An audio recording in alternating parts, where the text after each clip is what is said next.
Hi, it's me, your pal Nervenstein. I thought I'd do a quick video while I'm sitting here in my office to talk about Star Wars Galaxy's Edge. Obviously, if you follow me on social, you know I just got back from holidays and what an awesome holiday it was. And part of that holiday was going to Star Wars Galaxy's Edge.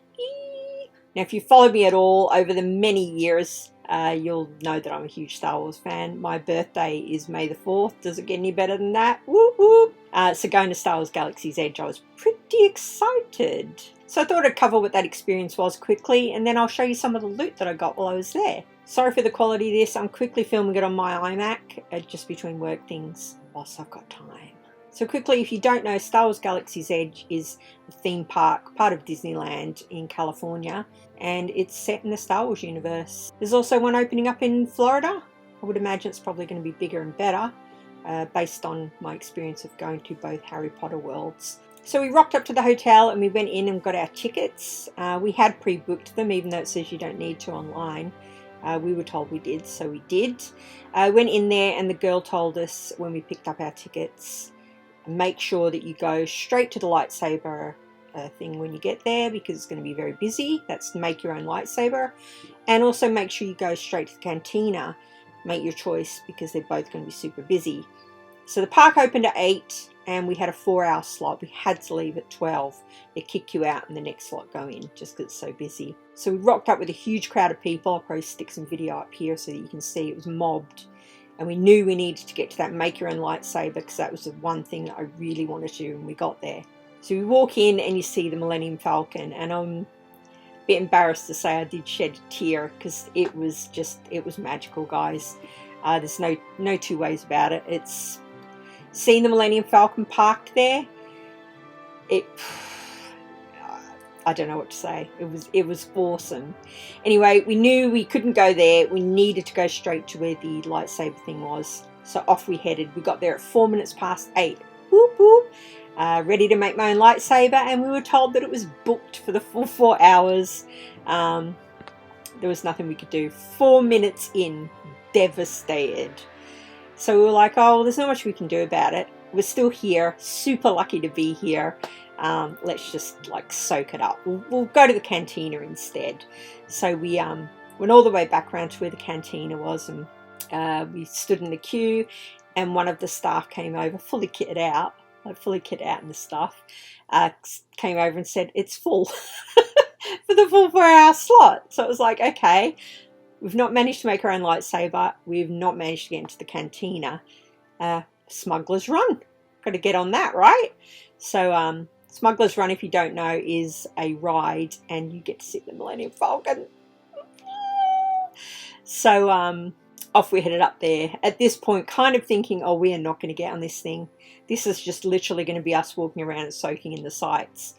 But we got there, and it was a 20-minute wait to get in. Awesome. We thought it was going to be like 2 hours at least.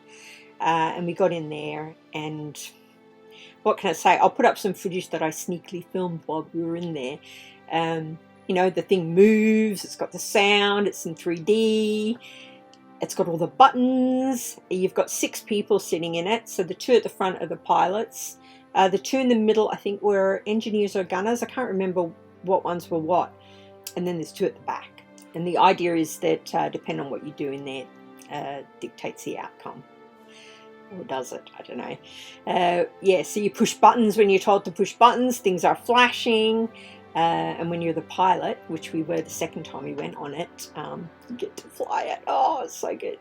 If I sound excited still, I am excited thinking back to it, how much fun it was. So we got to do that, and that was awesome. And the cool thing about that ride is when you go in, you're only in a group of 6. And you get to go into that iconic area in the Millennium Falcon where the chessboard is.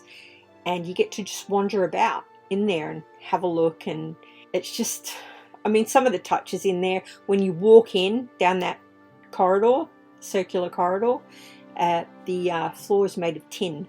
And you can hear it clanking. Like you could lift it up and hide some stuff in there. So that was wicked as well. So yeah, Smuggler's Run, 2 thumbs up. Got to go on there, and then we did the wander of the park, and then we went back.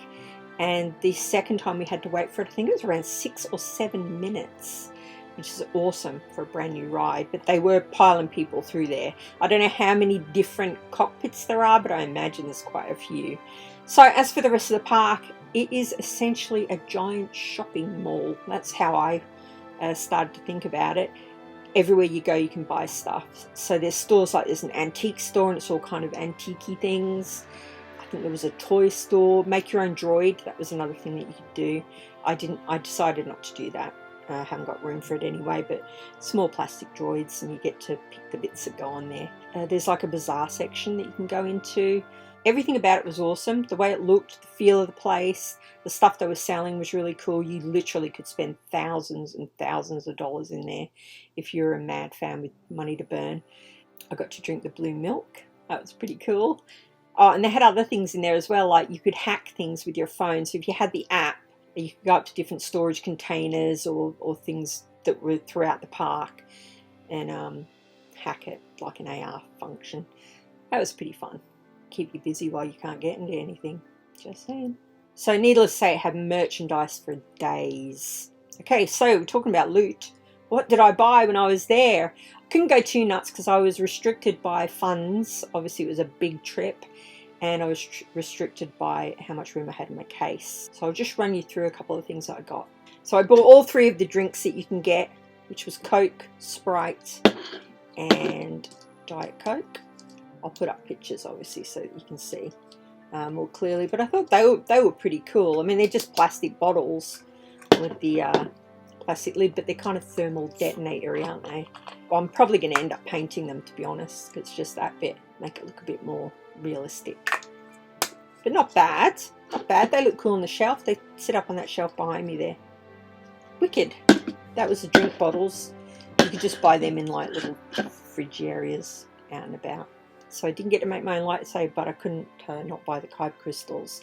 So these are the crystals that make lightsaber, you know, give lightsabers their power. And if you build your own lightsaber, these go on the inside, and depending on the color, makes different noises. So they're pretty cool.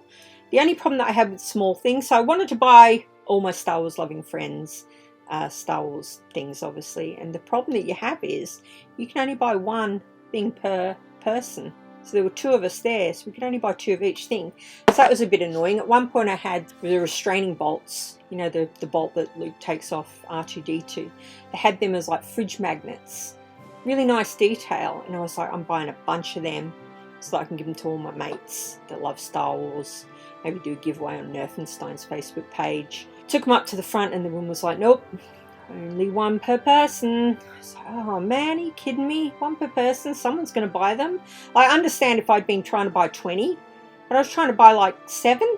No, not allowed. So that was a bummer. The other bummer thing with regards to the merchandise as well, I tried to buy a Galaxy's Edge, like the launch t-shirt, to say that you were there and blah blah, and took it up to the woman to pay, and she said, have you got your annual pass? And I was like, no. She goes, they're only for annual pass holders. And I thought, that's weird. Probably 90% of the people that are in this park right now are visitors from elsewhere, so they're not going to have an annual pass. So bummer, couldn't get the t-shirt. Could have got a t-shirt, but couldn't get the t-shirt. So yeah, that just struck me as strange. I thought, why cut out like a huge percentage of your visitors? Yeah, anyway, enough moaning. It was awesome. Another thing I bought, I don't know why, I just kind of liked it. It's this little thing. See that? Oh, it's a little key ring.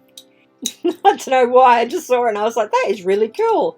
And it says, may the force be with you, Black Spire Outpost on the back. If you can see that. I got myself an awesome jacket as well, but it's packed away. I'll put up a picture. It's got resist on the back. Not that you can wear a jacket here in Queensland. It's too bloody hot all the time. Lightsaber belt clip is exactly what it sounds like. It's a plastic clip that you clip on your belt, and then there's a hook for the lightsaber. I just got that because I thought it was cool. Just sit it on the shelf. Speaking of lightsabers, I got this cool thing. It's a lightsaber sheath. I haven't even taken the plastic off it. Look, you put your greeblies in it and things, and then you can sling it. Pretty sweet. It's got my lightsaber blade in it at the moment because it's not together, but I'll show you. So because I couldn't make my own, I went to the store where you can buy the lightsabers, and I bought myself a lightsaber. So this is a blade. They were selling the blades separate to the actual lightsaber handle or the hilt. I got the long one. There were 2 sizes. You can get the adult one or the kids one. And then I bought myself a lightsaber, and it came in this awesome little case, which I'm probably going to paint and make it look a bit more metal, because it looks a bit just grey plastic really. And there's a lightsaber in there. Sweet! And I'll show you the cool thing about this. Yeah, so the cool thing about this is you can see the end. This is for a display, so you can, well, that goes on that belt clip thing that I bought. Yeah, this is for display, so this is how it comes in the box. But under the insert in the box is this. Another piece. It's all metal as well, which is awesome. So what you do is, sorry, you bung this one on, and then you grab your blade. It's in. It's actually green, it's not showing up very well. Yeah, so I thought that was cool how you can put it on display in the box, and then if you want to, I don't know, take it to Star Wars Day or something, you can pop the blade in, it just comes back out. Whoop. Yeah, you can put that in the box as well, obviously, if you fancy. So the lightsaber, that was my main big purchase after sobbing about having to and not getting to make one. So I think that's it. I think that's all I bought. I don't really remember anything else. I did buy a few things for some friends. Yeah, not as many things for friends as I would have liked. I love giving people presents, eh? It's brilliant. Yeah, so that was just my quick vlog misc video for my channel. Probably more for me to look back on than for you guys, so sorry if it was boring. But I was trying to get across the excitement of being there. Really cool. If you're a Star Wars fan, definitely aim to get there. Maybe in the winter when it's less busy or something.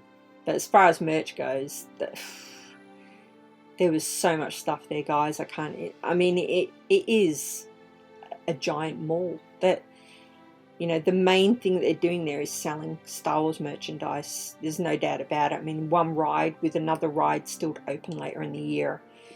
And even the cantina, we did get to go into the cantina with the guy standing with us, purely because we come all the way from Australia and we wanted to take some photos. So we didn't get to sit in there or anything. We were in and out in like 20 seconds. I felt like maybe they should have made that be a bit more cantina-y. I know it's Batu and not Mos Eisley, but it didn't feel, I don't know. That's just me complaining over a 20-second glimpse into there. But the drinks, some of them were super expensive. Like, yeah, I don't know. It's Star Wars. It's always been expensive. So that's it. If you've got any questions about Star Wars Galaxy's Edge, just pop them in the comments and we'll make sure that I answer them, of course. Following from here, we're probably going to be doing Lord knows what. A few people have asked me to do a Nerf mod, and I'm seriously considering it, even though I've got no workspace.